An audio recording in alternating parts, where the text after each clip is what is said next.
Hey zusammen, mein Name ist Jonathan Mader und ich freue mich heute mein drittes Hey Energiereporter-Video everyone, einzusprechen. Ich sitze my hier in name is der Jonathan Mader Norwegian and I'm University happy und frage mich, recording my was third ist Energiereporter Energieeffizienz video.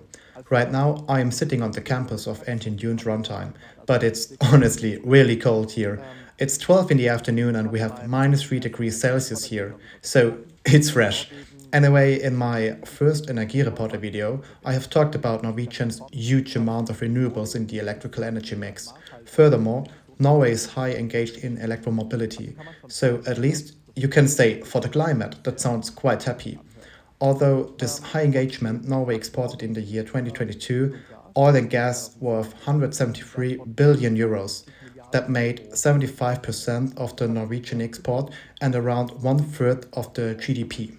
So Und it's no fast secret. ein Drittel des Norway is a Energieverbrauchs rich kommt country, darüber. but mainly Also because of the allgemein fossils. ist Norwegen And schon with wichtig that, für we andere must ask the Länder, question, aber what is nicht mit Norway, großen green Unterschieden. or fossil? Und da muss man For sich schon answering this fragen, question, was ist I denn have eigentlich invited an Norwegen expert, bisher Eirik in Falk den Silva. fossilen What he has to say to this topic and what his opinion Das is ist ein shows the sehr following spannender interview. Abend Ciao. mit dem Eirik Falk da Silva. Und was er zu dem ganzen Thema zu sagen hat und wie er das Ganze sieht, das erfahren wir gleich. Bis dann, ciao. Hey Eric, I'm happy that you will take your time today for listening to my questions. But before we start with the interview, could you please introduce yourself? Yes, so my name is Eirik de Silva. I'm a research manager, which means team lead in SINTEF industry. And my field of expertise is CCS, CO2 capture and storage. And I've also worked in the energy industry for numbers of years. So currently SINTEF, but in the past also worked for Shell and Total Energies. Okay, thank you. You do not have to be an economist. If the Norwegian oil and gas industry were to collapse overnight, this would have far reaching economic consequences for Norway. How do you think oil and gas production can be reconciled with the country's climate protection strategies? Yes, so obviously Norway is a very rich country because of its oil and gas, and all Norwegians are aware of that. And at the same time, as Norway is a country that has green ambitions and a strong environmental movement. So there is a huge political tension around this in Norway today. There are environmentalists that wants to stop all new production of oil and gas and asking when are we going to stop producing oil and gas. So it is a big political question. And I will mention that for Norway, CCS is seen as a potential solution to that conflict. Because with CCS, you can still burn fossil fuel, you separate out the CO2, and you store the CO2. Mm-hmm. So that is one of the reasons why Norway is so engaged in CCS, because it handles this conflict between being a big fossil energy producer and having climate ambitions. Norway would survive as a country with oil and gas. There's other industries, and our neighboring countries do reasonably well without oil and gas, so it could go there. But obviously, politically, it's a difficult question. So, you have already mentioned it. Carbon capture and storage is on everyone's lips. What strategies are there for storing CO2 in Norway and how much CO2 can be stored? Yeah, so the idea of storing CO2 offshore Norway has been around for many years. And Norway, the oldest storage project in Norway, has been storing Sleipner, a platform in the North Sea, has been storing CO2 for over 20 years already. And in general, it is believed with high degree of confidence that the North Sea, so the Norwegian part, but also British sector and so on, can store all of Europe's CO2 for over a century. So there are huge storage volumes in the North Sea. And the first, so Norway has two active storage projects. There's one is Sleipner and another one is at the LNG plant in northern Norway. And the third storage site, part of the National Northern Lights project, is going to come into production and start storing in a few years. Okay. So there's a gradual plan to develop this. And for Norway, this is seen as a potential business because we can take the CO2 of many other European countries and store it for Norway. So it will also be partly Norway's own emissions, but to a large extent, it is an idea to store CO2 from countries like Germany, Netherlands, Denmark, and so on. Okay. Mhm. Die dritte Frage, gibt es denn Möglichkeiten? Okay, and are there possibilities to combine CCS, the gas production, and the generation of hydrogen? In Zukunft miteinander zu kombinieren?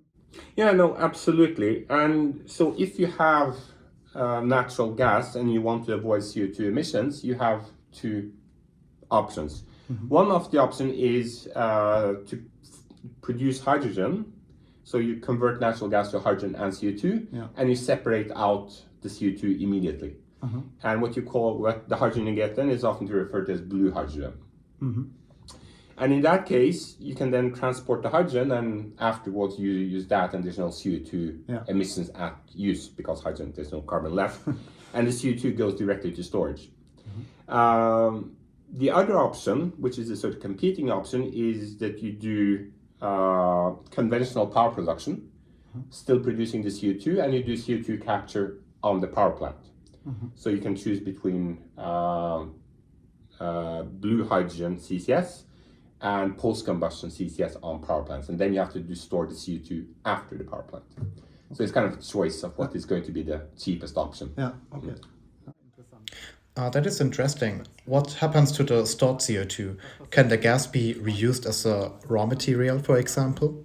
Irgendwie weiterverwendet werden? In one sense, the answer is yes, but here's an important thing, and that is called CCU, CO2 utilization. But there's a very important detail here. The world's emissions of CO2 are huge. And there's very few products in the world, and there's no product in the world that would require that much CO2. Like today, some of the major consumers of CO2 in Europe are actually the Coca-Cola company. And you can use CO2, in principle, you can use CO2 to make polymers and materials, but very often, typically you'll have to add energy again to the CO2 to convert it to other compounds. So there's costs associated with that too. Okay. So yes, you can use CO2, but you can never use close to all the CO2 that we're currently emitting. The fifth question, how will Norway continue to deal with oil production? How can the export of oil and the implied burning be balanced in the future? Künftig ausgeglichen werden? Yeah, so it's a political question. So again, the reason why Norway is so keen on CCS is because if you do CCS on the fossil fuel combustion, then you can continue using fossil fuels and store the CO2. In the absence of CCS, and of course there's the additional element, if Norway is exporting fossil fuels, then the CO2 emissions resulting from combustion plant, is that our problem or the problem of the country that is using the fossil fuels? So that's it's a political question. So the situation is clear, and in terms of what Norway should do with it, that's less clear. Okay. Dann kommen wir zum Abschluss. To summarize the interview, what do you think? Is Norway green or fossil? Oder eher fossil? I mean, it's both. It's definitely both. I mean, and it's and if you go online, social media, you will see jokes about, oh, Norway's doing everything on CCS and green energy, but don't think that we don't see your fossil fuel export. So that's the reality of it. We are both. Okay. Dann, last but not least, tusen takk for tiden din. Yep. I have this little chocolate for you as a little present. Yeah, thank you. Thanks for your time and Yeah, thank you. thank you. So I hope in your opinion it was also that exciting as for me. I don't know what you're doing now, but my grandma would complain that my throat is so naked. She would say, go and take something warm, and I will do that now. I have already placed Lucas there that I don't have to freeze. It was a pleasure for me. See you next time and ciao. Bis zum nächsten Mal. Ciao.